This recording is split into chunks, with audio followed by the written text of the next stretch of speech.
Welcome, everyone, to the Thursday edition of our Packers News live chat alongside Ryan Wood. I am Olivia Reiner. The Packers hit the practice field today for their most intense padded practice of the week, gearing up for their game against the Houston Texans. We'll get you up to speed on the injury report, plus we'll preview the pass rush on both sides this upcoming Sunday. Before we get into that, as always, I want to remind you, you know the drill. You can be a part of our show today. If you're over on Facebook, Periscope, or YouTube, leave us a question, leave us a general thought you're having. Ryan and I will address some of those toward the end of practice today. The injury report is starting to look more like a Cheesecake Factory menu. It's 14 names long right now, and running back Tyler Ervin, who's been dealing with a wrist injury the last couple of weeks, is one of those names. In Ervin's place last Sunday, running back Aaron Jones was the pre-snap motion wingback. However, the motion wasn't really all that helpful. Aaron Jones and Jamal Williams combined for 49 yards on about 14 carries. How can the Packers be more effective with their pre-snap motion if Tyler Ervin is unable to go?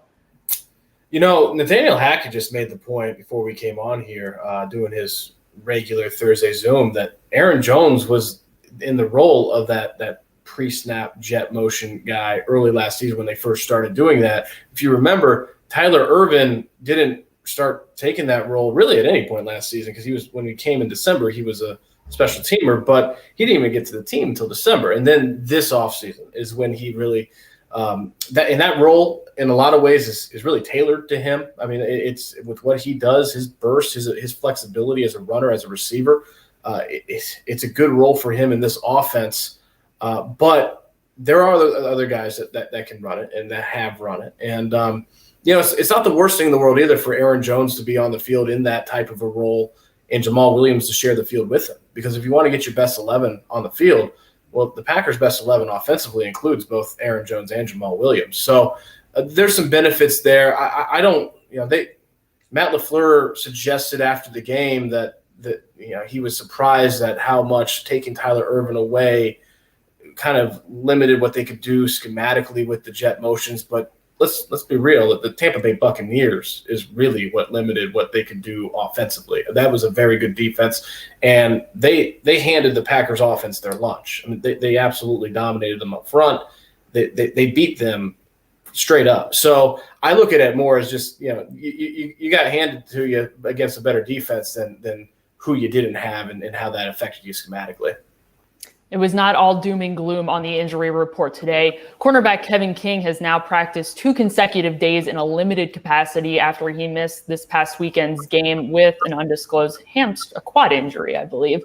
Even though Kevin King played probably one of the best games of the season against the Falcons, the game he was injured in, he only allowed 14 yards on about 2 receptions. How much better is this defense, especially the secondary, when King is healthy? A lot. Kevin King's the top playmaker in the secondary. He had 5 interceptions last year. When he's healthy, he's the guy. Jair Alexander's their top corner, the top coverage guy, but who's their top playmaker? The one thing Jair Alexander hasn't done is take the football away in his career, not consistently. And Kevin King has done that when he's been healthy. Kevin King just isn't consistently healthy. Olivia, I don't know if this got your ears too, but Matt LaFleur sure seemed to help Kevin King's open market value this morning this afternoon, when he called him a premier corner in this league. Premier corners get paid a lot of money, and Kevin King's in his last year of his contract, so I'm sure that that's something that Kevin King's agent might be reminding Brian Gutekunst when it comes contract time, that the head coach thinks that he's a premier corner, and for good reason. Kevin King's been a premier corner in this league. Matt LaFleur wasn't lying. He was absolutely right with what he said. So it's like Matt LaFleur said, when you have both those guys on the field together, 2 premier talents in this league, locking down the perimeter, it's a huge difference for the defense. And when you don't have one of those guys, it's a huge difference too. So yeah, if he can play, they're going to play, and he's limited these past 2 days with that quad. He's one of those guys that if they can get him on the field, that they're going to be awfully urgent, I think, to get him back. Kevin King is just one name in a list of premier talent on the Packers that are going to be looking for a new contract in 2021, including left tackle David Bakhtiari and running back Aaron Jones. It is not just King. Let's take a look back to the pass rush on that the Packers were able to put on the Tampa Bay Buccaneers this past weekend. Quarterback Tom Brady probably could have taken a quick power nap in the pocket. That's how unpressured he was this past weekend. Zadarius Smith, outside linebacker, for example, was blitzed 12 times. He only was able to put pressure on Brady once. In total, Brady had about 4 pressures. Why is the pass rush struggling so much this season? It's not getting home. It's just as simple as that. It's not getting home to the quarterback. And when you look at it, it's kind of chicken or the egg, right? We spent a lot of time today, everyone, not just us, you and I, but everyone in the Packers media spent a lot of time today asking this team, this head coach, defensive coordinator, defensive players about the pass rush and the lack of turnovers. And is there a lack of turnovers because there's a lack of pass rush? Or is the lack of pass rush, coming from offenses just being really comfortable and that's leading to the lack of turnovers? Both of those are glaring right now for this defense. And the pass rush really begets the big plays, and that's the genesis of this thing, and they just haven't had it. So there's no great mystery here. They're not getting home. They need to get home more. They need to win more of their one-on-one matchups. They need to win. They need to beat their man more often, more frequently. I mean, that's the bottom line. Conversely, quarterback Aaron Rodgers was running for his life on Sunday against the Buccaneers. He was blitzed 18 times and he was pressured 12. That's the most he's faced all season. On Sunday against the Texans, Rodgers going to look across the line of scrimmage and he's going to see 5-time Pro Bowl defensive end J.J. Watt. Watt isn't exactly posting a ton of numbers. He's only pressured the quarterback 11 times this season and he has 3 sacks. What type of pass rush can the Packers anticipate from the Texans this weekend? Well, J.J. Watt is the stud there, obviously, and it all kind of centers around him. The Texans' defense isn't very good, and that's just the bottom line with them. So, this is a good defense to kind of have a bounce back against. The one problematic area is that if you don't have your left tackle, and let's call it what it is, David Bakhtiari, short of Aaron Rodgers, is the most irreplaceable player on this roster. And it's not just because he's an all-pro, it's because they don't have a backup. They don't have another left tackle on this roster. Everyone else is either a guard or a right tackle. There's no other left tackle on this roster. If you're not going to have a left tackle against J.J. Watt, not really what you want. So that's one problematic area, but by and large, this is a defense that is ripe for the Packers offense to bounce back in a big way against this week. All right, let's go over to Facebook, Periscope, and YouTube for some of our questions. Thank you all so much for joining us. Let's start with Periscope for once. We usually start with Facebook. Let's go to Periscope. Smumster asks, when is wide receiver Allen Lazard available, and who on the practice squad will they use to help them Sunday with all of the injuries? Lazard has now been on injured reserve for a couple of weeks after he sustained a core injury against the New Orleans Saints. He was present at practice today, not practicing. However, he was working with the rehab group. It was his second day being in our presence whatsoever. We haven't been seeing him lately as he's been recovering from surgery. Now he is getting back to the point where he is able to work with the rehab group, which is certainly a step in the right direction for him. When can Packers fans expect to see Lazard back? I was just guessing, but I would think it's still a couple weeks away. He's coming back from that surgery, and if you would know better than I, Olivia. You were there and you saw him. You're in tier 2 and I'm in tier 3, and they were inside today, so I was unable to see practice. But if he's doing minimal work and he's come back from a surgery on a core muscle injury, it's not going to be this week. Probably not next week too. And then second part of the question here, who on practice squad will the Packers use to help them Sunday with all the injuries they're facing? Somehow they're even more injured this week than they were last week. They did not call up any practice squad players to the 53. They have that ability to designate 2 practice squad players to be active or available for game day. They didn't use either of them. How likely is it the Packers look to the practice squad to bolster the roster a little bit this weekend? That's a really good question because it's not as simple as saying, well, they're undermanned at this position, they need to call guys up, because you only get 2 freebies, and you got to use them very judiciously. So if this is a defense that you ought to beat anyway, right, and this is a team they ought to beat anyway, let's just be honest about it, let's be frank about it. This is a team, the Texans, that the Packers offense should score a lot of points against and win the game rather handily. Do you spend one of those 2 freebies on a guy, calling a guy up? I don't know. Maybe you do, but I don't think it's an easy decision. And so it'll be really interesting to see what they decide. Thank you so much, Smumster, for your question. We appreciate it. Let's go over to Facebook. Joshua wants to know what the Packers are going to do with their 2 open roster spots. Ryan, they have a player on injured reserve right now, inside linebacker Kamal Martin, who's getting closer to becoming available, ready to get back on the active 53. We don't know exactly if this is the weekend that he will be active. However, it is an option for him to be active this Sunday. What are they most likely to do with that 1 extra open roster spot? Yeah, could be Kamal Martin.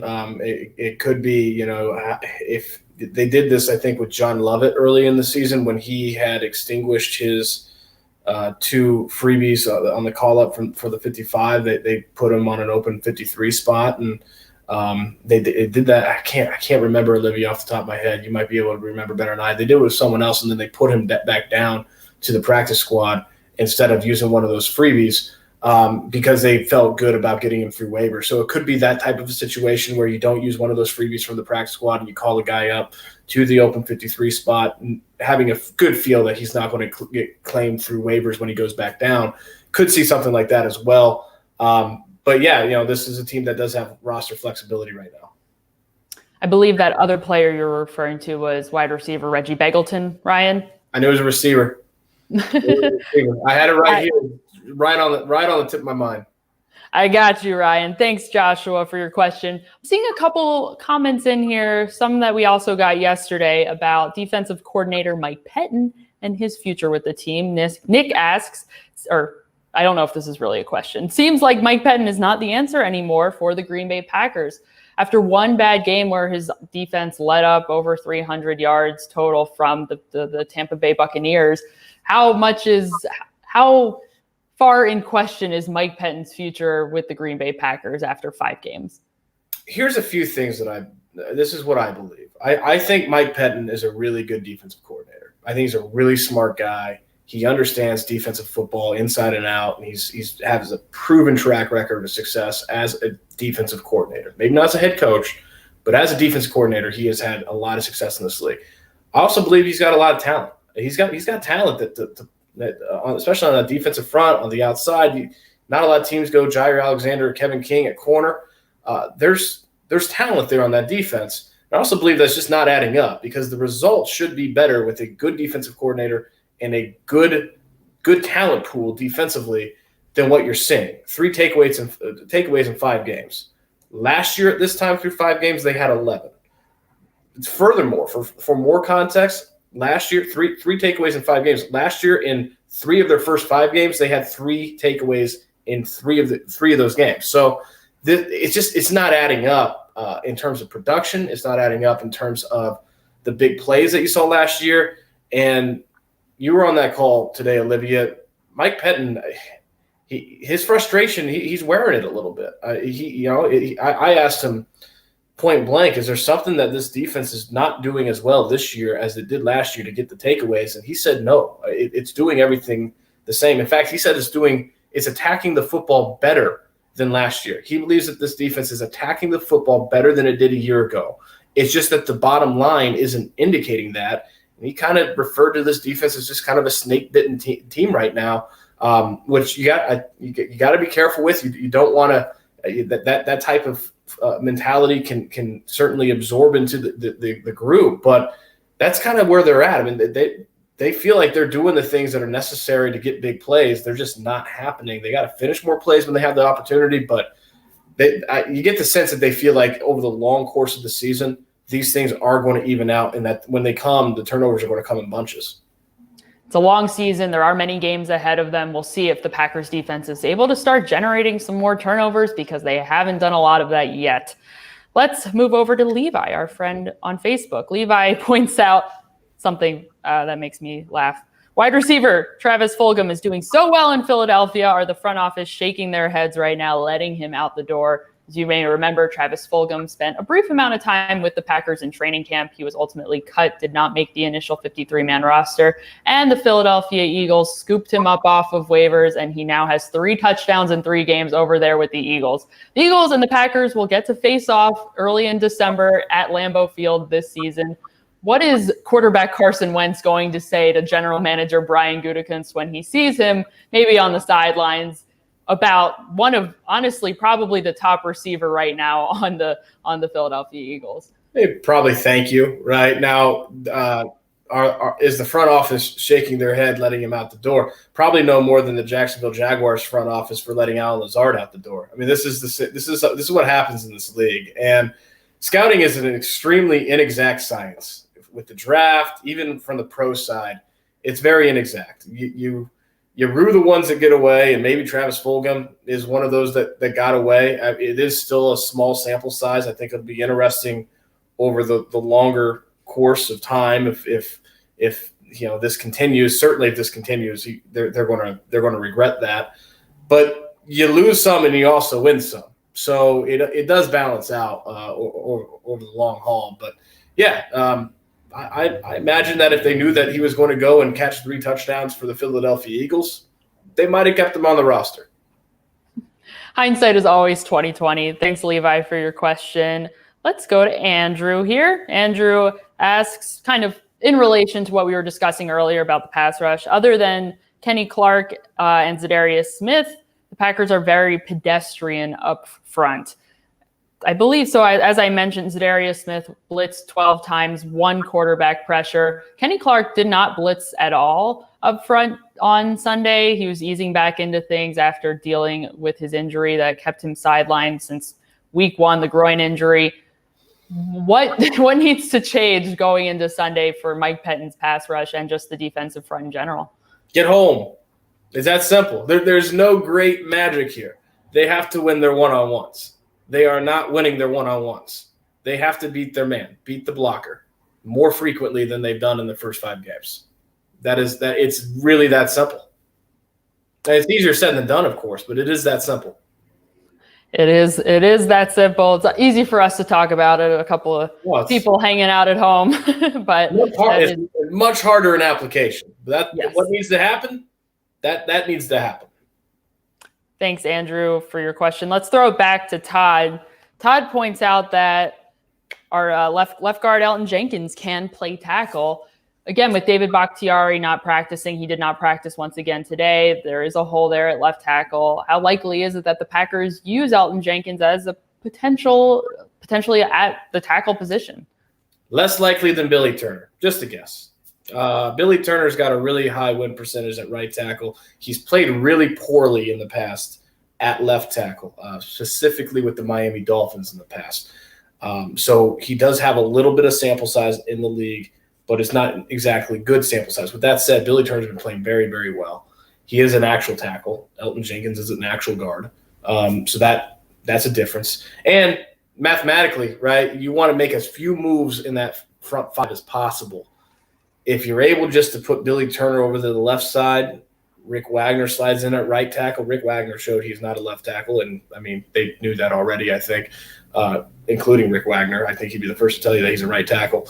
So you're able to keep then Elgton Jenkins at left guard. It's more seamless that way, and the benefit is that you have an actual tackle that has done pretty well in pass pro this year, albeit on the right side.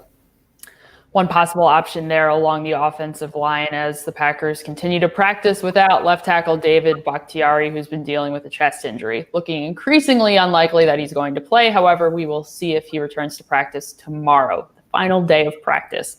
Thank you, Todd, for your question. That is going to do it for us today, everyone. Thank you so much for joining us. I will be back tomorrow live with our dear friend, fellow Packers News reporter, Pete Doherty, to answer your questions. Yes, a lucky day. Usually, we don't always get Pete Doherty during the week, so we're extremely grateful to him for joining us. So if you have any questions, make sure you come back over Packers News, all of our social media channels. We will be broadcasting there.